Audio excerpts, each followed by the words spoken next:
Au nom du Père et du Fils et du Saint-Esprit, ainsi soit-il. Je vous salue Marie, pleine de grâce, le Seigneur est avec vous. Vous êtes bénie entre toutes les femmes, et Jésus, le fruit de vos entrailles, est béni. Sainte Marie, Mère de Dieu, priez pour nous pauvres pécheurs, maintenant et à l'heure de notre mort, ainsi soit-il. Saint Joseph, priez pour nous. Saint Jean gardien, priez pour nous. Cœur sacré de Jésus, ayez pitié de nous. Au nom du Père et du Fils et du Saint-Esprit, ainsi soit-il.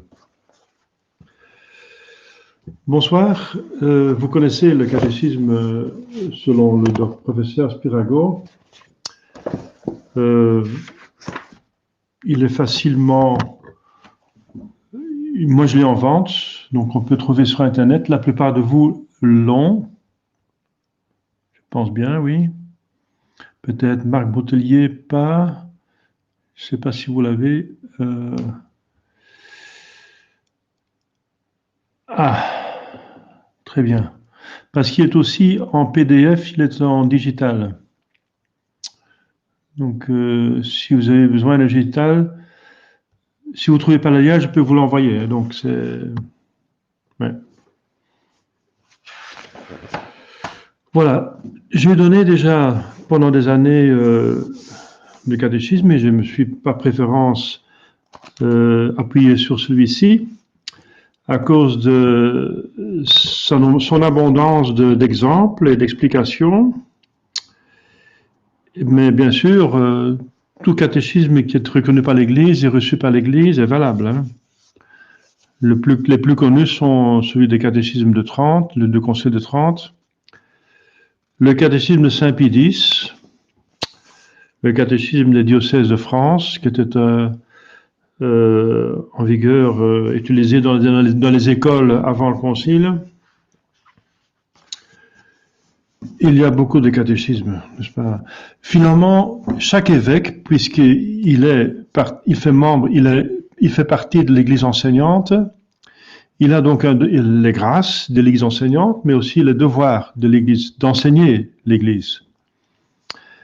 Et donc, il a le devoir de donner du catéchisme, donc d'organiser un catéchisme. Donc, en principe, tout évêque a son catéchisme. Mais pour pas multiplier les efforts, par exemple, les évêques d'Italie ont accepté le catéchisme de Saint Pie X à l'époque. Donc, le pape faisait un catéchisme, donc ils l'ont accepté. Mais il y a le catéchisme du cardinal Gasbari, il y a plein de catéchismes, n'est-ce pas? En principe, chaque évêque peut donc et doit faire son catéchisme, sinon renvoyer, référer, publier un catéchisme qui était fait par un autre évêque ou un pape, ou des théologiens sous le contrôle d'un évêque. Les théologiens sont les aides des évêques. Voilà. Alors, donc j'en suis à la troisième partie, qui sont les sources de grâce. Pardon.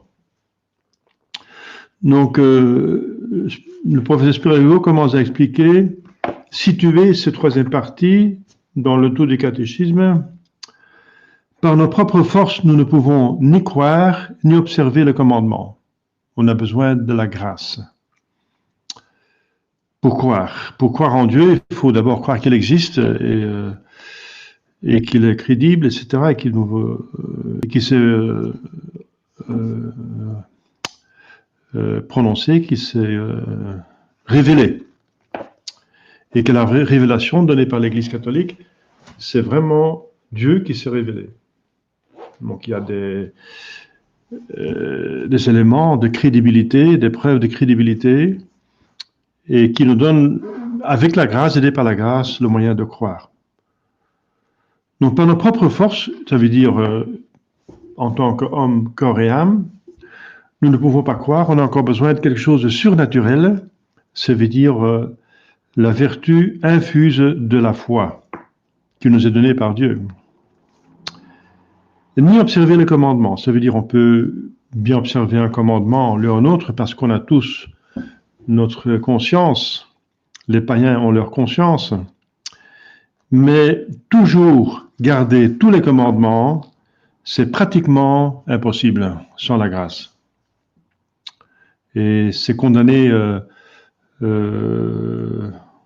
comme pélagianisme, parce que c'est surtout Pélagius, dans les premiers siècles, qui a, je pense, au IIIe siècle, a propagé en Orient cette erreur que si l'homme décide de ne plus pécher, il prend ses décisions libres, eh bien, il ne pêche plus.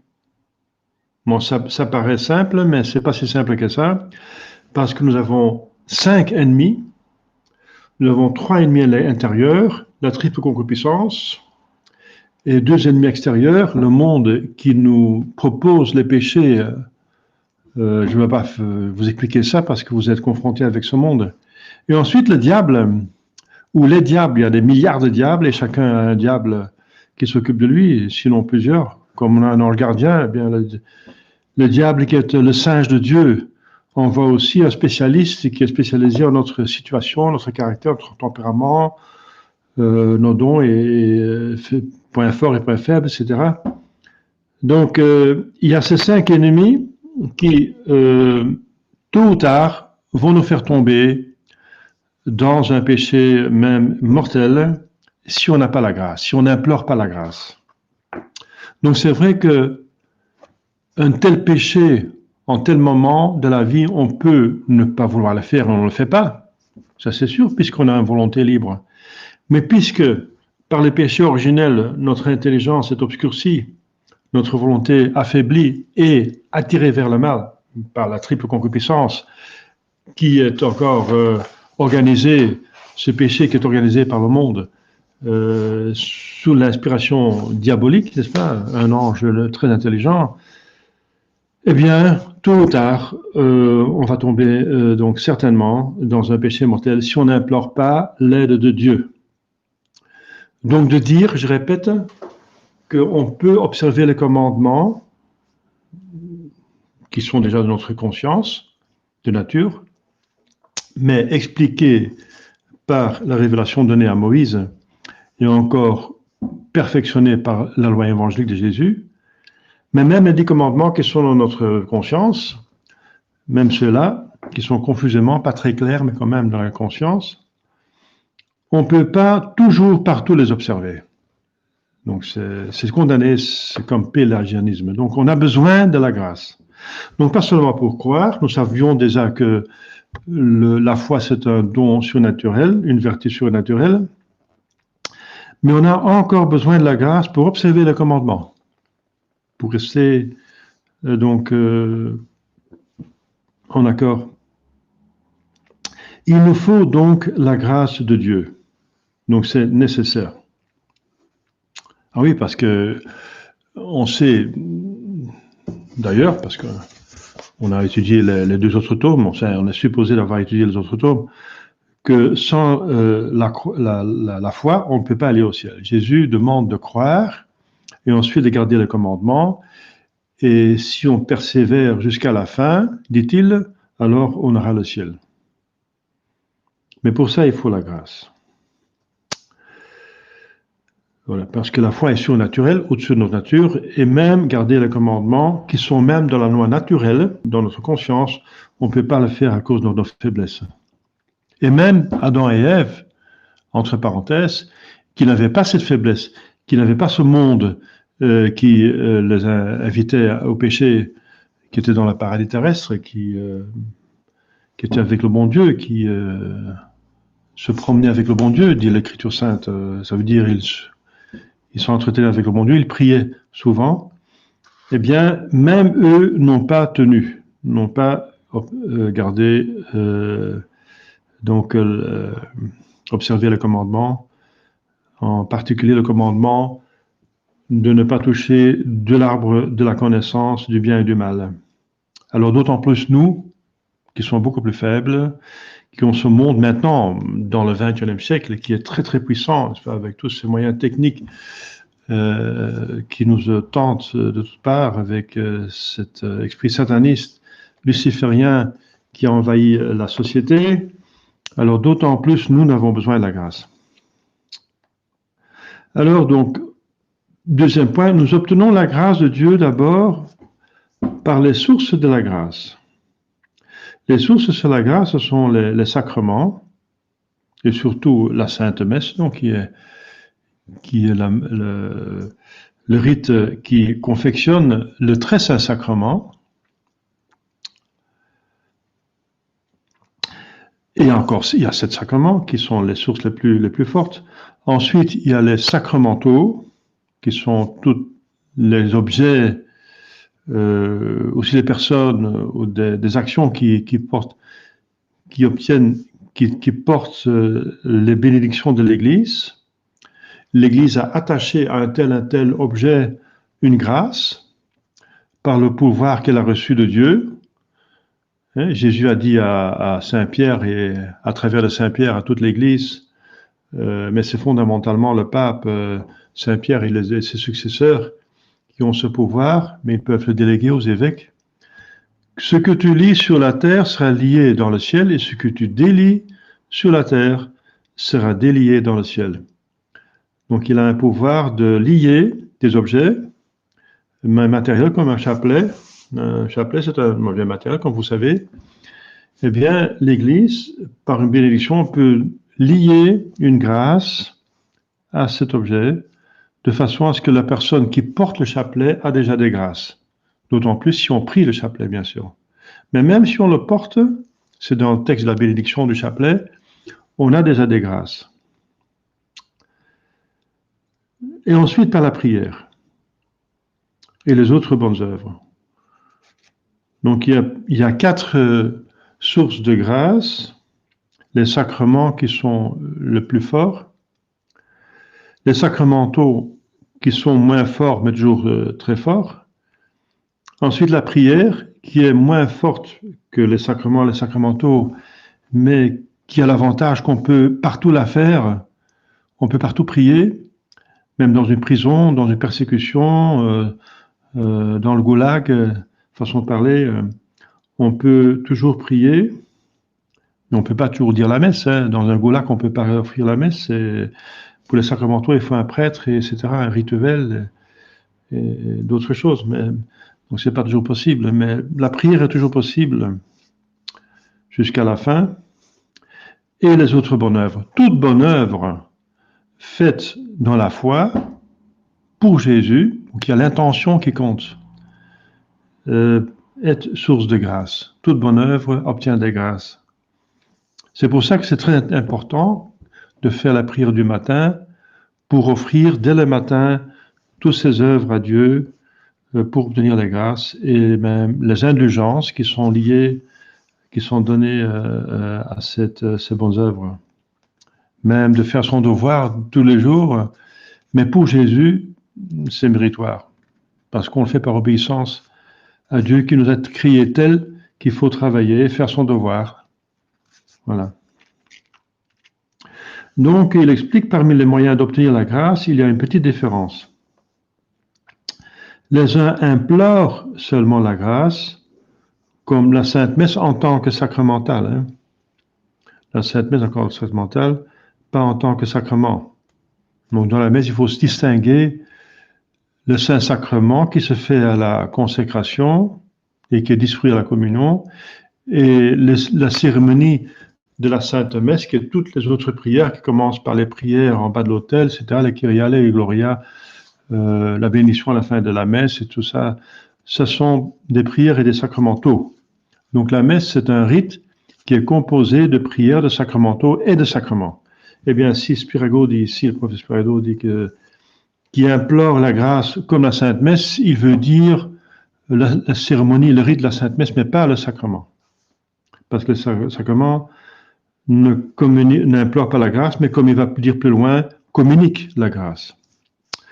Donc la grâce implore seulement la grâce comme la prière, les autres bonnes œuvres, les sacramentaux aussi.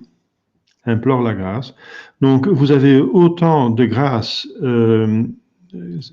lors des bénédictions qu'il y a de dévouement, de ferveur, d'application lors de donc chez celui qui donne le sacrement, le sacramental, bien sûr, la bénédiction, et celui qui la ou les reçoit. Donc, on peut guérir lors d'une bénédiction de malade, par exemple. Et ça m'est arrivé. Et ça dépend de la foi. Jésus a dit, il vous arrivera selon votre foi.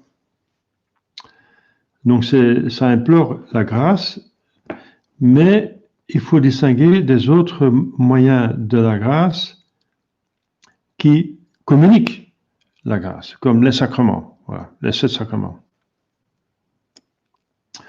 Tous les sacrements confèrent des grâces actuelles. Ça veut dire pour agir, pour pouvoir bien faire le bien et éviter le mal. Et pour comprendre le bien pour le faire et comprendre le mal pour l'éviter. Donc des grâces pour l'intelligence, la mémoire, la volonté. Donc pour bien agir. Néanmoins, la grâce sanctifiante, si on l'a perdue, n'est donnée à ceux qui en sont privés que par 2 sacrements. Le baptême et la pénitence. Donc ça s'appelle le sacrement des morts, enfin, dans ce sens, des morts spirituelles. Donc il y a les sacrements des morts, c'est le baptême et la pénitence, qui donnent la vie aux morts. Donc le baptême qui efface tous les péchés, certainement au moins donc le péché originel, et la pénitence qui est faite pour les péchés mortels, pour les enlever, pour les péchés mortels qui ont été commis après le baptême, malheureusement, mais qui peut être aussi utilisé pour des péchés véniels, bien sûr. Et les autres sacrements sont donc pas pour des gens en état de péché mortel, c'est interdit. Donc ce sont les sacrements des vivants. Les sacrements des vivants, ça veut dire qu'on ne peut, sans sacrilège, recevoir les 5 autres sacrements qu'en état de grâce. Donc la Sainte Communion, vous savez qu'on ne peut pas la recevoir en état de péché mortel, bien sûr. La confirmation aussi, c'est pour ça qu'il faut se confesser avant la confirmation et aussi avant la première communion. Avant la première communion, il y a absolument la première confession. Donc le premier sacrement qu'on organise chez l'enfant baptisé, c'est pas la communion, mais la confession, parce qu'il peut pécher. Et ensuite la première communion, et le mariage, la prêtrise et l'extrême onction aussi doivent être donnés en état de grâce. Donc d'abord, confession. Avec cette exception, on va voir plus tard que pour l'extrême onction remet les péchés mortels qu'on aurait oubliés de ce que confesser. Donc quelqu'un qui est en train de mourir et qui ne se rend pas compte d'un péché mortel, par faiblesse, par maladie, eh bien l'extrême onction peut aussi remettre ces péchés-là, à condition qu'on les retient pas volontairement. Mais ça veut dire aussi qu'avant l'extrême onction, il faut d'abord confesser, si c'est possible. Si c'est pas possible, alors on fait sans confession. Mais c'est déjà pas bien, n'est-ce pas? C'est dangereux. Donc c'est pour ça qu'il ne faut pas attendre trop longtemps pour appeler le prêtre chez quelqu'un qui est en danger de mort, pour qu'il puisse se confesser convenablement. Parce que ça demande un examen de conscience sérieux. Donc c'est absolument un abus d'appeler le prêtre seulement au dernier moment, quand vraiment la mort va arriver. C'est pas bien du tout. Donc pas bien du tout. Du tout. Les derniers sacrements au pluriel, mais on va voir ça plus tard, sont plusieurs. Donc ça commence par la bénédiction de la maison, ensuite la confession, ensuite la communion, la viatique, la dernière communion, et ensuite seulement l'extrême onction et la bénédiction papale pour avoir une indulgence plénière à l'article de la mort. Voilà, c'est une petite introduction en général pour situer cette troisième partie. On a vu une première partie, donc s'il faut croire. Deuxième partie, ce qu'il faut faire, les commandements. Et maintenant, comment nous sommes aidés par la grâce, comment obtenir la grâce, parce qu'on en a besoin pour bien croire et pour bien accomplir les commandements. Il y a des catéchismes, comme le catéchisme 30, qui met la partie de la grâce avant celle des commandements. Bon, c'est une autre manière de penser. Ça veut dire qu'il donne d'abord le moyen pour obtenir, pour pouvoir observer le commandement avant d'expliquer les commandements. Bon. Donc ça c'est libre, n'est-ce pas? Mais on commence toujours par expliquer les vérités de foi. Première partie. La deuxième partie, ça peut être ou bien les commandements, la plupart du temps, ou bien la grâce. La troisième partie, donc la troisième partie, la grâce ou les commandements. Donc il commence directement par le Saint-Sacrement de la messe. Pourquoi? Eh bien parce que c'est le sacrement le plus noble. Donc c'est par importance. Hein. Donc c'est pas par chronologie. Par chronologie, il devrait d'abord parler du baptême, bien sûr. Voilà. Donc il va parler de la messe, qui est donc, ça va être plusieurs pages, hein, ça va être 40 pages. 40 pages sur la messe. Mais la messe, pas seulement comme sacrement, mais comme rite, parce qu'il est tellement important. Donc c'est une obligation double. Il y a deux commandements qu'il impose. Le troisième commandement de Dieu est le premier de l'Église. Et comme je viens de dire, il contient, c'est le rite qui confectionne, qui entoure le soleil des sacrements, Dieu même, le très saint sacrement. Et on en a besoin. C'est pour ça que l'Église oblige d'assister à la messe le dimanche. On a besoin de cette grande grâce, source de grâce. Et on va voir que la messe rend présent, comme vous savez déjà, je pense, la croix de Jésus-Christ qui est source de toute grâce. Donc il commence par le Saint-Sacrifice de la messe. Alors il parle de sacrifice en général. Il faut savoir ce que c'est un sacrifice, d'où ça vient, cette idée et cette pratique de faire un sacrifice. Eh bien, le sacrifice est une offrande, dit-il, faite à Dieu. Le mot offrir, donc offrande, offere, livrer en latin, veut dire présenter à quelqu'un par affection, donc amour, affection ou attachement, fidélité, quelque chose d'une certaine valeur. On donne quelque chose de valeur. C'est parce que c'est ça le péché de Caïn qui a donné quelque chose qui était de moindre valeur et ça déplut à Dieu. Et Abel donnait des petits brebis nouveau-nés, donc des choses qu'il portait à cœur d'un grand prix. Et ce sacrifice était agréable à Dieu. Donc c'est une chose de valeur. Sinon, ça n'a pas de valeur, ce sacrifice, littéralement. Livrer une chose de prix en faveur d'un autre, d'une autre personne, en général. C'est en sens très général, donc, parce qu'on peut alors offrir à des personnes, hein, pas seulement à Dieu. Le sacrifice, c'est surtout à Dieu, mais on peut étendre ça au sens large à d'autres personnes.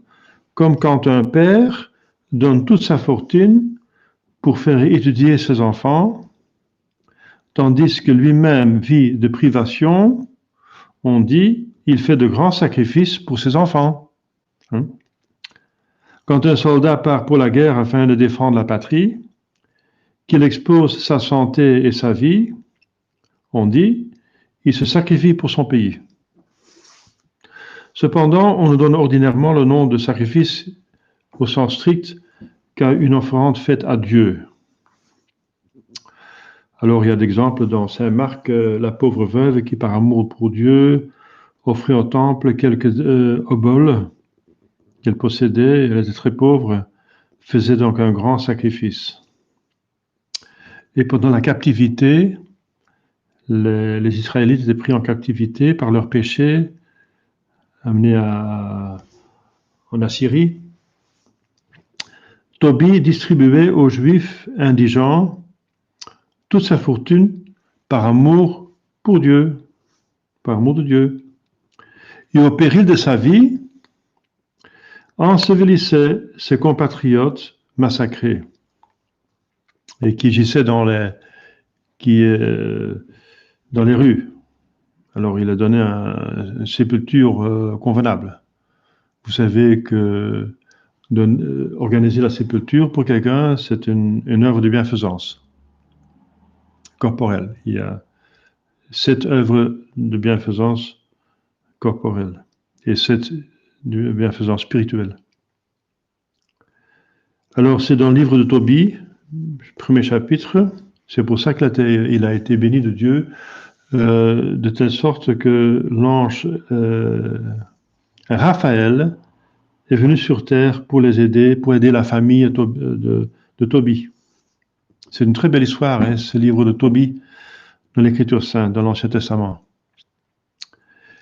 Les Juifs faisaient un sacrifice lorsqu'après la proclamation du Décalogue, donc les 10 commandements, sur le mont Sinaï, ils donnaient à Moïse pour construire le tabernacle de l'or, de l'argent, des pierres précieuses, de la pourpre, etc. Donc beaucoup.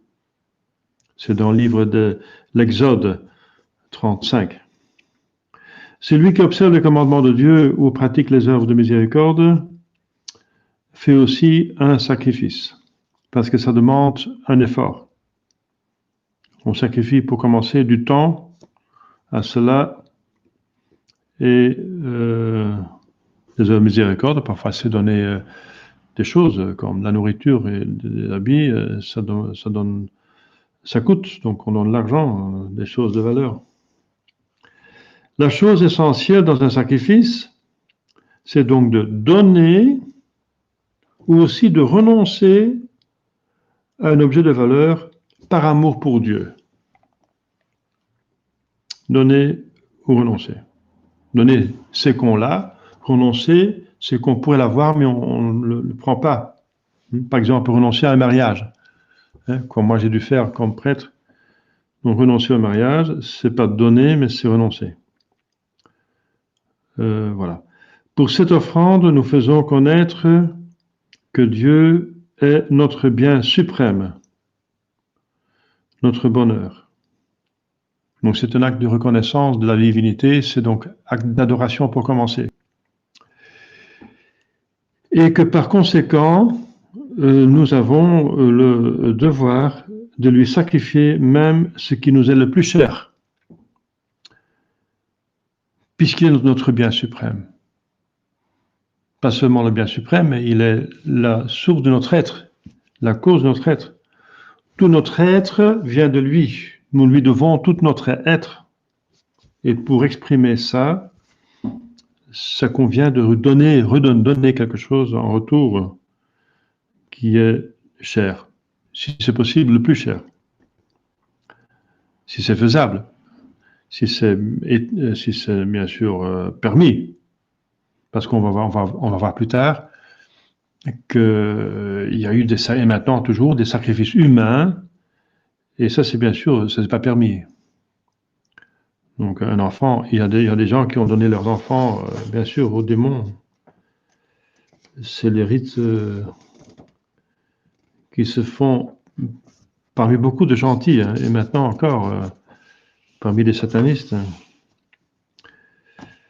Mais c'est donc voilà, ça c'est pas. Il faut bien sûr tenir les 10 commandements de Dieu. Hein. Donc, le sacrifice doit être quelque chose d'honnête, ça doit être éthique, ça n'est pas un péché de plus. On ne va pas honorer Dieu en faisant un péché de massacrer ses enfants.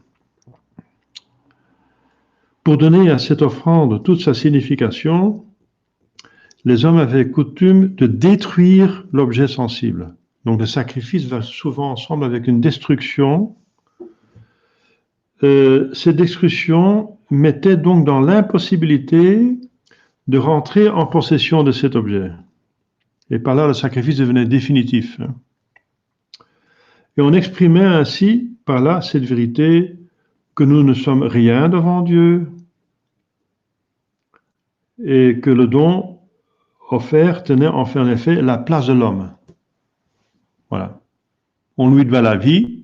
On ne peut pas se suicider pour le rendre grâce, ça n'a pas de sens. Mais pour lui exprimer que on lui doit la vie, on sacrifie autre chose et on la détruit pour exprimer qu'on lui doit tout. Voilà. C'est pourquoi celui qui faisait l'offrande passait souvent la main sur l'animal sacrifié. L'animal.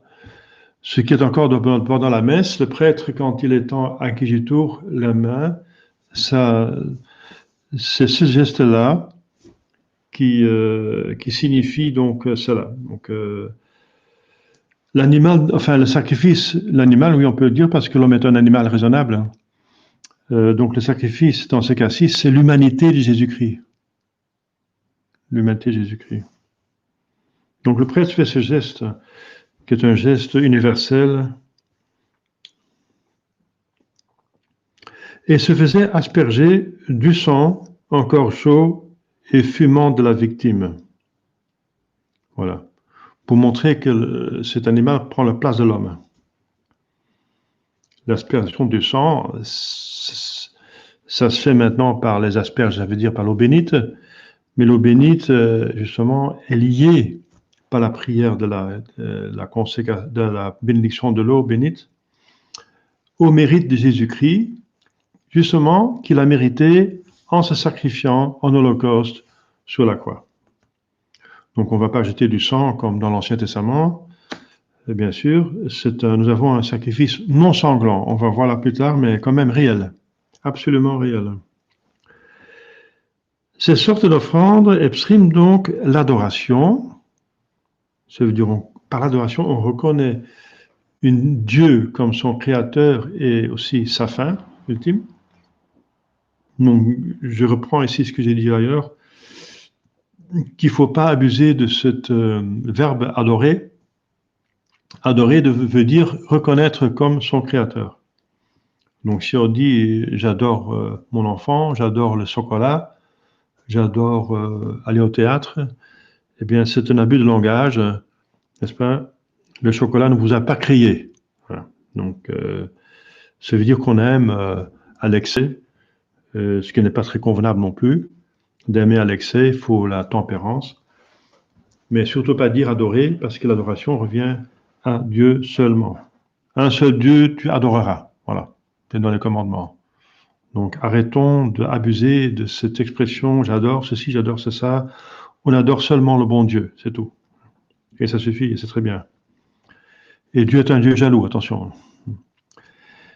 Ainsi firent Caïn, comme je vous ai dit là tantôt, Abel, aussi Noé, quand il était sauvé avec toute sa famille, quand il sortait de l'arche, il organisait un sacrifice. Abel mettait à mort et brûlait les prémices de ses troupeaux. Donc quelque chose qui lui était cher. Son frère Caïn brûlait les fruits de la terre, plutôt les fruits déjà trop mûrs qu'on pourrait jeter sur le compost. Eh bien, il les mettait sur le sacrifice de Dieu. Alors, c'est pour ça que le bon Dieu n'était pas très content. Même pas content du tout. Noé tua et brûla des animaux à sa sortie de l'arche. Voilà, c'est ça, Genèse 8. Alors, l'autre page ici, ça dépend du livre. Il y a le grand texte qui est le plus important, parce que le petit texte dans Spirago est moins important, mais c'est quand même très intéressant. On appelle sacrifice, donc qui donne une définition. Il y a déjà eu une définition, plutôt une description, maintenant il donne une définition. On appelle sacrifice l'offrande volontaire et la destruction d'une chose sensible pour honorer Dieu comme le souverain Seigneur de toutes choses. Voilà. Voilà. Donc c'est une définition où il y a beaucoup dedans, c'est une offrande, donc on offre, on donne, volontaire. Si ce n'est pas volontaire, elle n'a pas de mérite. Destruction, vous savez pourquoi? Parce que c'est pour rendre la chose irréversible. Une chose sensible, sinon c'est un sacrifice plutôt au sens large, au sens figuré. Chose sensible, parce que ça représente la vie humaine qui est sensible par le corps, qu'on doit à Dieu. On doit tout à Dieu. Donc, la vie est toute chose. Donc de temps en temps, on lui offre des choses pour montrer qu'on l'accepte comme notre Créateur. On voit souvent les hommes offrir un objet précieux à ceux qu'ils veulent honorer, ou à qui ils présentent leurs hommages, qu'ils reconnaissent pour leur maître. On entend parfois raconter que les sujets ont offert à leur souverain, surtout dans le passé, parce que maintenant, c'est moins, en tout cas dans nos contrées, c'est moins habituel à cause de la démocratie et la République. À leur souverain les premiers et les plus beaux fruits du pays, ou d'autres dons de grande valeur. L'homme, par le sacrifice, agit ainsi envers Dieu. Et de même que dans l'État, il y a des honneurs exclusivement réservés au souverain, ainsi en est-il de Dieu. Le sacrifice est un hommage que l'on ne rend qu'à Dieu. Le sacrifice au sens strict. Au sens strict. Comme acte d'adoration pour commencer. Mais on verra qu'il y a encore 3 autres actes inclus dedans. Alors il y a des sacrifices sanglants et non sanglants. Les sacrifices de Caïn et d'Abel, voilà, nous montrent déjà cette différence. Les sacrifices sanglants sont choisis dans le règne animal, des taureaux. Ça coûte cher, n'est-ce pas, un taureau? C'est quand même un animal de valeur. Hein. Je pense que ça coûte plus que 2000 euros un taureau. Voilà. Brebis, actuellement, je veux dire. Hein. Taureau, mais à l'époque aussi, un taureau, c'est un animal important. Brebis, chèvre, tourterelle. Voilà. Marie et Joseph offraient que des tourterelles parce qu'ils étaient pauvres. Ils n'avaient pas l'argent pour offrir un taureau, je veux dire autre chose. Mais il fallait normalement offrir beaucoup plus à la présentation au temple, et l'offrande de Jésus du premier-né au temple, mais ils ont offert quelques tourterelles. Et l'on appelait ces sacrifices sanglants parce que la victime était égorgée. Soit le sacrifice est dans le règne végétal, c'était le sacrifice non sanglant.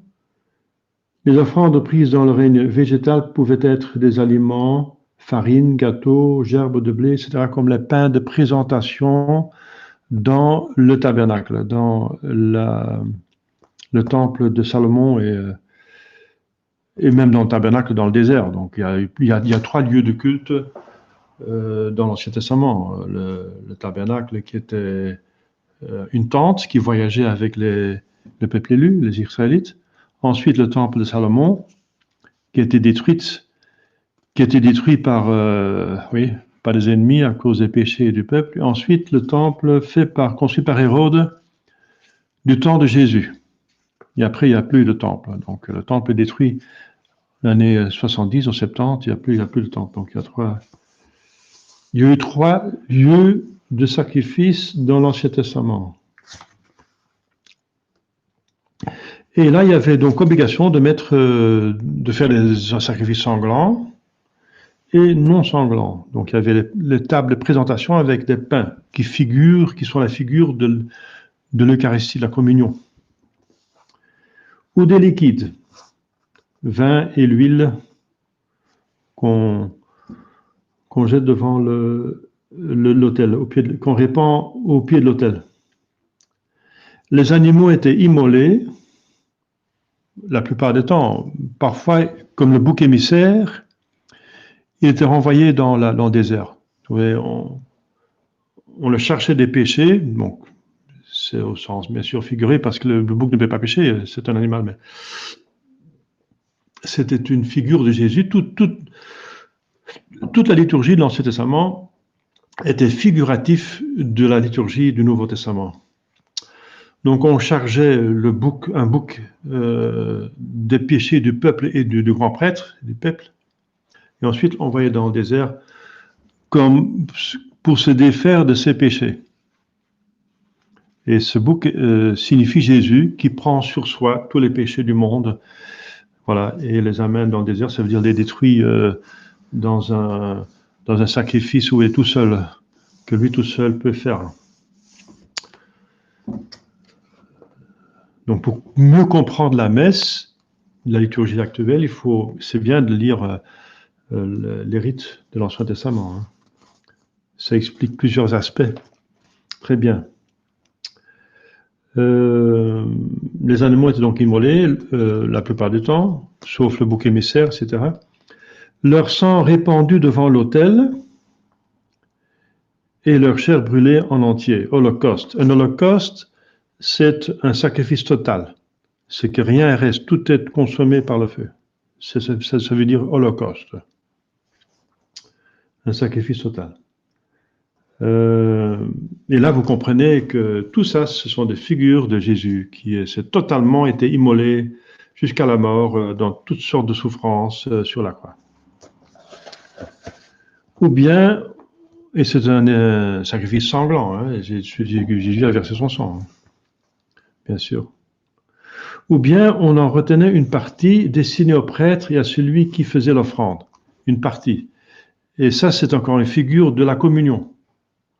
Qu'après le sacrifice, on prend part de ce sacrifice, on mange le sacrifice pour signifier qu'on a part à la valeur de ce sacrifice, qui donne adoration à Dieu, on va voir ça, le remercie pour les bienfaits, implore les grâces et apaiser sa colère pour les péchés. Donc, qu'on prend part à ce sacrifice. On exprime par là qu'on a part à ce sacrifice. Et des aliments étaient brûlés ou consommés, tandis que les liquides étaient ordinairement répandus, comme je viens de dire, au pied de l'autel. Ça s'appelle la libation. Une libation, c'est un sacrifice de liquide devant un autel de Dieu. Donc, comme je viens de dire, ces sacrifices peuvent être offerts à Dieu dans 4 intentions. Ce sont les 4 actes de religion, l'adoration, l'action de grâce, l'impétration et la propitiation. Voilà. Quoique le plus important, c'est l'adoration, bien sûr. Pour Dieu, l'adoration est le plus important, qu'on le reconnaît comme Dieu. Pour nous, le plus important, c'est qu'on obtient la rémission des péchés qui donne aux vertus du ciel. Donc pour nous, la propitiation, c'est le plus important. Obtenir pardon des péchés. Mais pour Dieu, l'adoration est plus important, pour lui. Et on fait les deux, bien sûr. Et avec l'adoration, bien sûr, action de grâce, parce que c'est un devoir de justice. Si on a reçu des bienfaits, qu'on remercie. Et aussi implorer les grâces, parce que, comme je viens de dire, sans la grâce, on ne peut rien faire, donc on a besoin de la grâce. On implore la grâce pour pouvoir croire et observer le commandement. Donc il y a 4 actes de religion. Adoration, remerciement, implorer les grâces et demander paix, pardon, apaiser la colère Demander pardon des péchés. Obtenir le pardon des péchés. Le sacrifice est une expression des dispositions intérieures de l'homme. Bien sûr. Il s'agit de l'âme. Donc la religion est une relation entre l'homme et Dieu. Dieu est un esprit et la relation se fait d'esprit à esprit. Donc notre âme et Dieu surtout. Mais aussi le corps, mais pour soutenir cette religion de l'âme, qui est dans l'âme. On peut adorer Dieu et le prier sans corps, ça veut dire la prière intérieure, mais on ne peut pas prier Dieu avec son corps tout seul. Ça, c'est de l'hypocrisie. Si on dit des prières avec la bouche, sans penser, c'est de n'importe quoi. Donc là, vous voyez que l'âme est plus importante que le corps, que les deux sont importants parce qu'il faut aimer et vénérer le bon Dieu avec toutes ses forces, donc corps et âme pour commencer. Mais l'âme est plus importante que le corps, bien sûr. Donc, le sacrifice est une expression des dispositions intérieures de l'homme. Celui qui connaît bien Dieu et sait que Dieu est le Créateur tout-puissant, conservant et dirigeant le monde avec sagesse et bonté, celui-là se sent vivement pénétré de sentiments de louange, de reconnaissance, de confiance et de repentir. Voilà, les 4 actes de religion. Or, comme l'homme est naturellement disposé à faire connaître extérieurement les sentiments qui l'émeuvent, il sera porté à manifester sa louange, sa reconnaissance, sa confiance et se repentir par l'abandon, renonciation, destruction d'un objet qui lui est cher.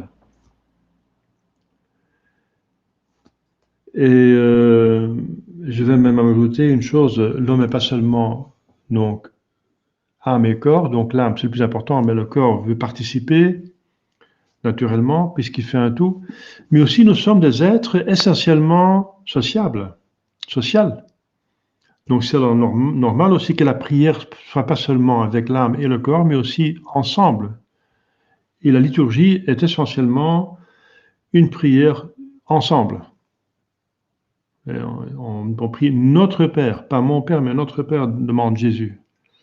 Donc la prière ensemble et de prier pour les autres, les uns pour les autres, et prier ensemble. Jésus dit, si vous demandez, si vous priez, si 2 ou plusieurs personnes me demandent, ils seront exaucés. Plus vite que si une personne prie toute seule. Donc, le sacrifice se fait donc dans la liturgie, si c'est le sacrifice officiellement fait par des prêtres, ça se fait dans une communauté religieuse. Donc c'est corps et âme et ensemble.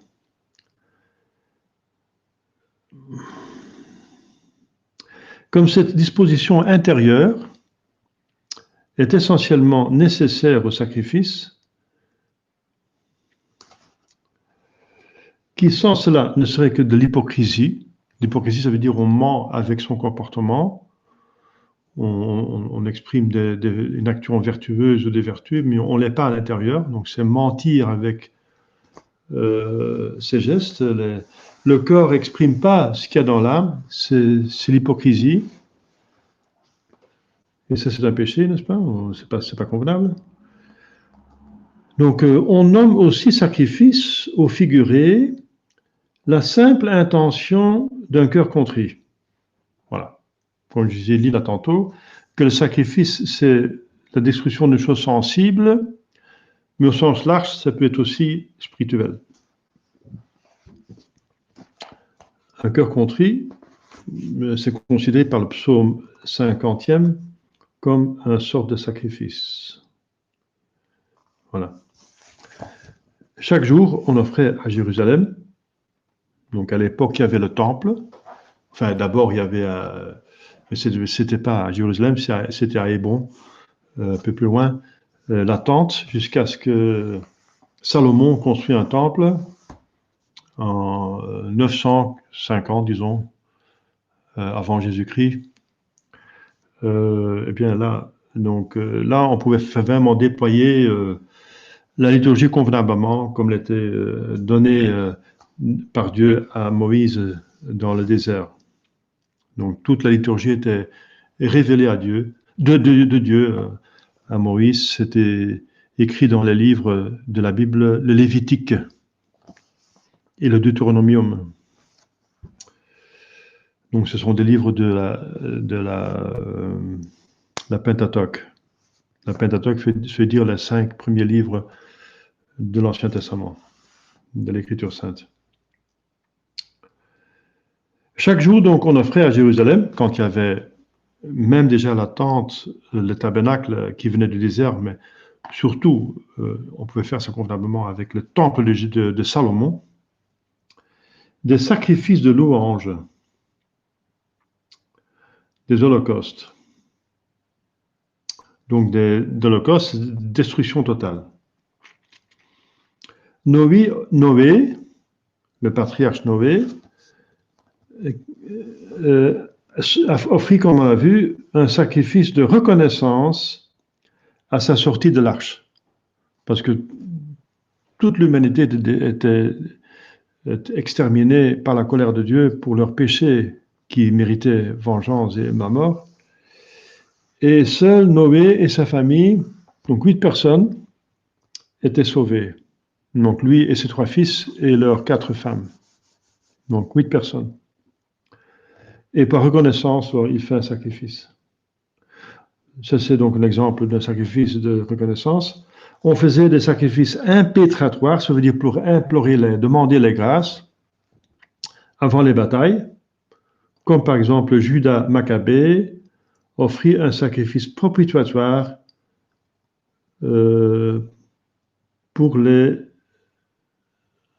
impétratoire dans les batailles, mais il y a aussi demande de rémission des péchés, comme Judas Maccabée offrit aussi un sacrifice propitiatoire pour les guerriers morts dans le combat. Et il avait vu qu'il avait amené des objets qu'il ne pouvait pas amener, mais ils sont morts pour Dieu, pour la patrie, donc ils considèrent qu'ils n'étaient pas en enfer. Donc c'est la preuve que dans l'Ancien Testament, on croyait à l'existence du purgatoire. Donc ils n'étaient pas en enfer parce qu'ils sont morts pour la patrie, mais ils avaient trouvé, je pense même des idoles, que ces guerriers israélites ont pris dans les objets qui sont trouvés parmi l'armée vaincue. Donc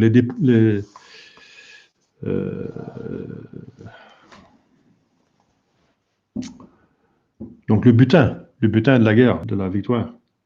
Et bien dans le butin, ils ont pris des idoles. Et ça, c'est un péché. Alors Judas, il a envoyé de l'argent à Jérusalem pour faire des sacrifices par le grand prêtre pour les âmes de ces guerriers morts. Donc ça veut dire qu'il n'était pas encore dans le ciel, mais qu'il n'était pas dans l'enfer, dans une situation intermédiaire, donc le purgatoire.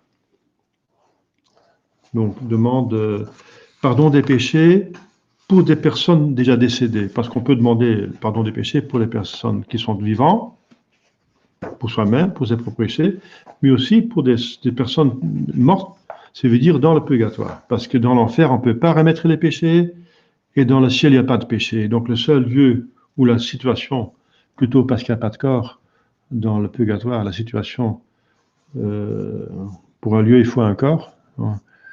Donc on parle de lieu purgatoire, mais c'est plutôt une situation d'une âme. Eh bien, on peut faire des sacrifices. Les sacrifices ont toujours été en usage chez tous les peuples de la terre. Donc ça remonte à Adam et Ève et c'est très profond dans l'homme, comme la croyance d'une divinité est pour tout homme, dit saint Paul, facilement à savoir. Dans le premier chapitre aux Romains, il dit « Tout homme peut savoir que Dieu existe » et là, tous les peuples ont cru en une divinité. Et ensuite, il y a aussi cette conscience de péché, et alors ce besoin de s'en défaire, et ce besoin d'avoir une relation avec des divinités, donc de l'adorer, etc. Donc, le sacrifice a été toujours présent chez tous les peuples. Mais bien sûr, c'était ou bien d'une bonne manière, ou bien d'une mauvaise manière, jusqu'à des sacrifices pour des idoles. Les sacrifices ont existé de tout temps. Donc c'est vraiment universel pour l'homme, c'est dans sa nature d'être religieux. On est conçu dans une relation à Dieu comme créature. Donc il faut vivre cette relation. Tout eux, mais pas de naissance, mais de conception, relation avec Dieu, une relation avec Dieu. Ils apparaissent, donc les sacrifices, chez les enfants de nos premiers parents, Caïn et Abel. Vous connaissez ce sacrifice. Nous les retrouvons à tous les âges, chez les Juifs et les païens. Les Juifs avaient tous les jours des sacrifices. Enfin, les Juifs, c'était à la fin parce que jusqu'à un certain temps, disons 600 ans avant Jésus-Christ, il y avait encore les Israélites, ça avait les 12 tribus. Mais 11 tribus ont été exterminées pour les péchés, et après il restait une tribu, celle des Juifs, celle de Judas, les descendants de Judas, un des 12 fils d'Israël, de Jacob. Donc, Juif, ça veut dire descendant de Judas. De Judas, fils de Jacob, qui est petit-fils d'Abraham. On a Abraham, Isaac, Jacob, qui a reçu un autre nom de Dieu, Israël. Et il avait 12 fils. Et de ces 12 fils viennent les 12 tribus d'Israël. Donc un fils était Judas, et c'est la seule tribu qui a survécu jusqu'à temps de Jésus, autant dire avec une tribu. Et voilà. Et donc il s'appelait les Juifs. Et donc les Juifs, ou à l'époque les Israélites, et après les Juifs, avaient tous les jours des sacrifices. Tous les jours. Ça veut dire qu'il n'y avait qu'un seul lieu pour le faire, c'est-à-dire le temple de Jérusalem, pour éviter qu'ils tombent dans les fausses, le faux culte, parce qu'ils étaient très très religieux, les Juifs et les Israélites, et ils prenaient trop facilement aussi la dévotion des autres peuples. Donc Dieu les occupait le plus possible, il n'y avait qu'un seul lieu de culte permis, c'est le temple de Jérusalem. Donc le matin et le soir, il y avait un sacrifice, le grand prêtre en offrait dans le temple au nom du peuple. L'encensement, qui est un acte d'adoration, l'encens qui monte vers le ciel comme une prière, l'encens d'agréable odeur, l'encensement, puis un sacrifice non sanglant de farine, d'huile et de parfum. Vous pouvez voir ça dans Lévitique 6. Et enfin, le sacrifice sanglant d'un agneau, d'un an, et sans défaut, qui figure Jésus, un agneau sans défaut. Un agneau, ça veut dire un animal qui est très obéissant. Un brebis, c'est pas un bouc. Oui, un agneau très obéissant, donc sans tache, ça veut dire sans péché, donc Jésus, la sainteté, voilà. Donc un agneau d'un an, donc très très jeune, donc le premier-né du Père, sans défaut, avec des offrandes d'aliments et de libations. C'est expliqué dans Exode 29. Le jour du sabbat, donc c'était le jour du Seigneur dans l'Ancien Testament, c'est pour nous maintenant le samedi, le jour du Seigneur dans l'Ancien Testament, on offrait en outre 2 agneaux d'un an avec du pain et du vin. C'est dans Nombre, donc le livre Nombre 28. Chaque fête avait encore son sacrifice particulier. Par exemple, la sortie du peuple israélite de l'esclavage d'Égypte, d'une façon miraculeuse, ils sont passés par l'eau, la mer Rouge, etc. Eh bien, c'était commémoré chaque année. C'est une grande fête. La fête de Pâques, la Pâques juive. Voilà. Les païens aussi offraient aussi des sacrifices, mais profanés par d'horribles superstitions. Car il allait même jusqu'à offrir des sacrifices humains, comme je viens de dire. Et ça, c'est inspiré par le diable, bien sûr. Il s'adressait non à Dieu, mais à des idoles.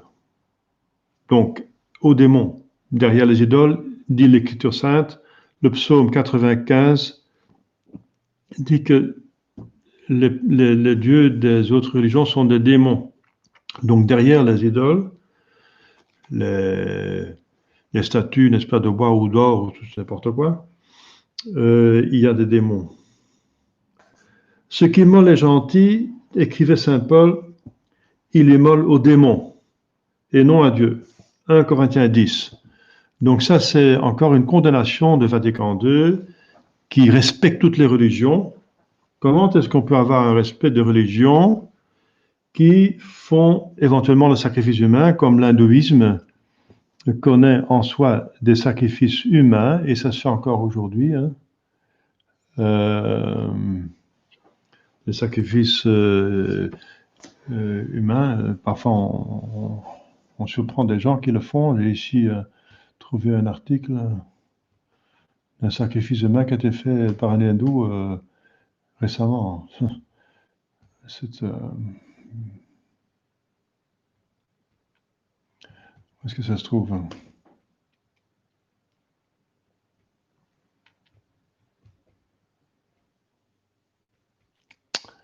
Voilà. Un enfant de 5 ans décapité dans ce qui semble être un sacrifice rituel en Inde. Si vous voulez le lien, je vous le donne pour votre...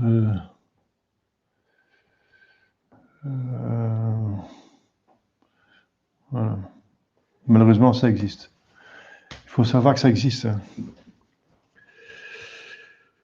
Et voilà. Donc, chez les satanistes, bien sûr, ça existe même beaucoup actuellement.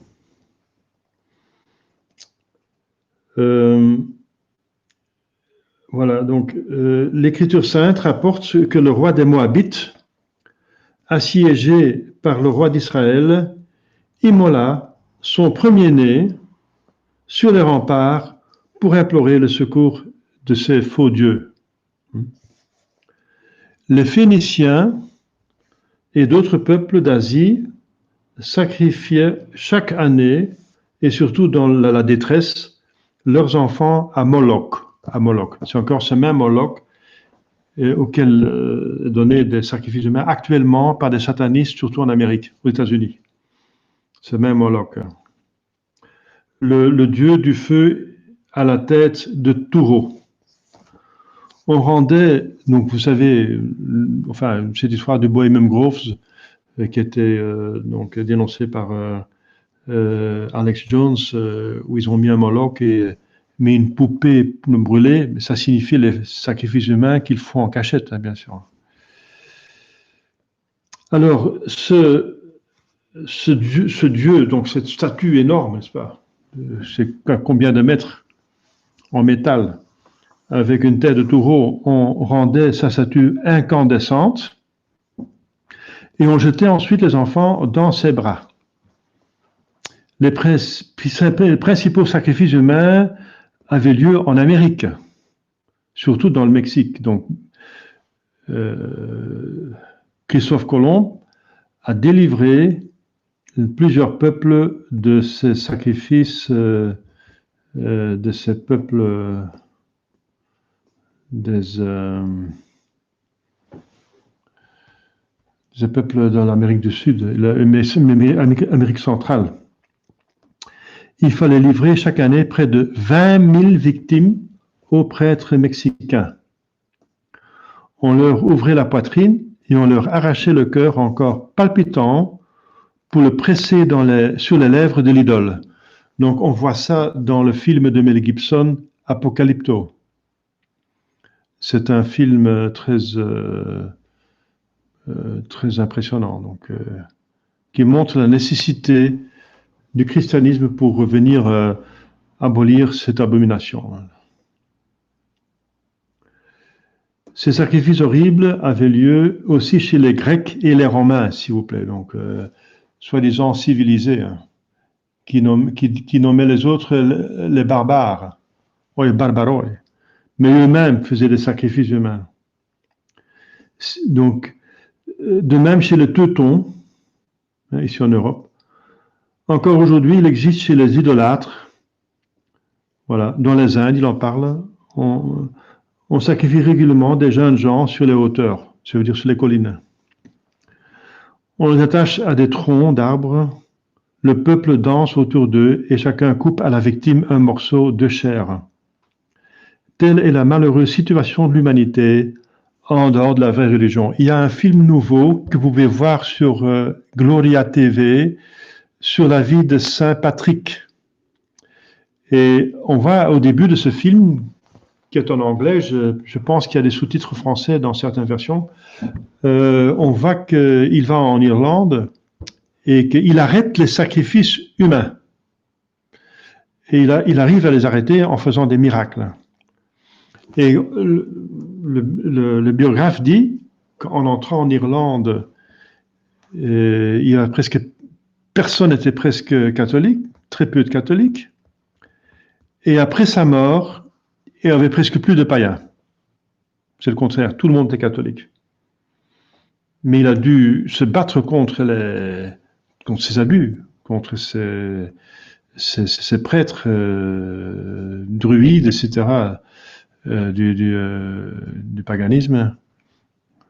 Et voilà, il a pu prouver, comme Saint Martin aussi, qu'il annonçait le vrai Dieu en faisant des miracles.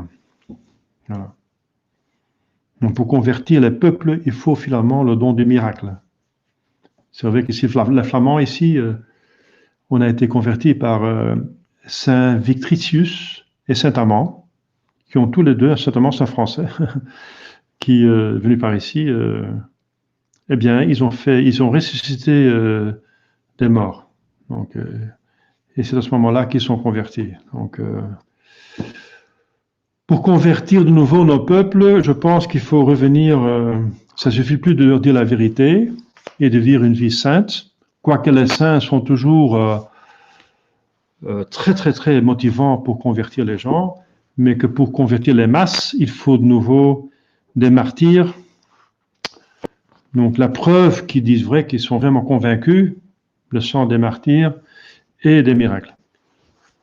Je vois que l'heure est dépassée. J'ai remarqué quelques questions qui ont été posées en chat. Monsieur l'abbé, est-ce que s'abstenir d'un péché est une forme de sacrifice? Oui, au sens très large, donc, bien sûr, parce que dans ce sens que le péché donne un plaisir, pécamineux bien sûr, dans ce sens qu'un péché, c'est presque toujours, sinon toujours, l'abus d'une autre créature. Donc on s'abstient de cet abus de cette créature qui donne qui est une abstinence d'un plaisir pécamineux, n'importe lequel, ça peut être la nourriture ou un honneur ou niveau sexuel ou au niveau de possession de quelque chose, la jouissance de posséder dans le vol, etc. Donc, au sens large, oui, au sens large. Au sens large, mais c'est pas très habituel. Parce que s'abstenir d'un péché, c'est un devoir, tout simplement. Et un sacrifice, ça se fait normalement de quelque chose de bien, qui a une valeur en soi et qu'on sacrifie, n'est-ce pas? Donc, mais au sens large, bien sûr, ça coûte, dans ce sens que ça coûte quelque chose à quelqu'un pour arrêter un péché, dans ce sens, c'est un sacrifice, oui. Par exemple, je donne un exemple très, très simple, très trivial.